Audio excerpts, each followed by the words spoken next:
Continuing on our celebration of women in the Bible, I would like to take us this week to an unnamed woman who is arguably one of the best-known women in the New Testament.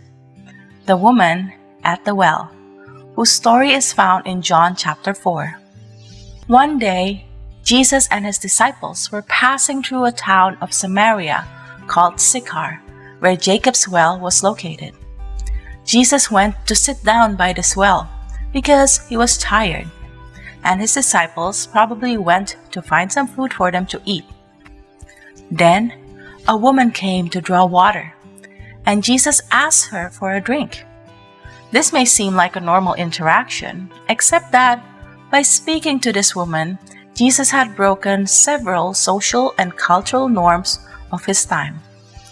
He had spoken to a woman in a time when Jewish men were not supposed to be seen conversing with women. Furthermore, the woman was a Samaritan, whom the Jews considered to be unclean, and therefore the Jews do not associate with Samaritans. And finally, we later learn that the woman was also someone with a troubled background, having had 5 husbands and living with a man who was not her husband.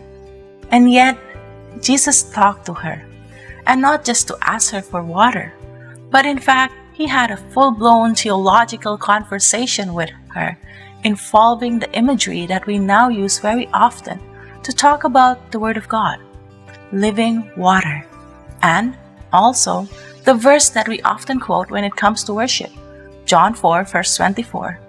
God is spirit, and those who worship him must worship in spirit and in truth. The woman ends up becoming one of the first evangelists or bringer of good news as she went into town telling people about Jesus and eventually causing them to believe in him. I have been fascinated by this woman ever since I participated in a contextual Bible reading class back in 2010. The class, led by a Dutch professor, asked the participants to read the story of the woman at the well and then consider a couple of questions. One of the questions was, if you were part of this story, who would you be and why? In my group, most people either said Jesus, his disciples, or the woman. However, one participant from Kenya shocked us all when she said that she would be the water jar. Most of us went, what water jar? Because we had completely missed verse 28 that put an emphasis on the water jar, for the woman left her water jar as she went into town. The water jar is an important thing back in that time. It is only with the water jar that one could get water. The woman went to the well with the water jar because she had a purpose, to get water. But she left without the jar because she had a new purpose, to tell people about Jesus. The water jar stayed with Jesus, presumably helping him and his disciples get water to drink when the woman left, fulfilling its purpose regardless of its circumstance.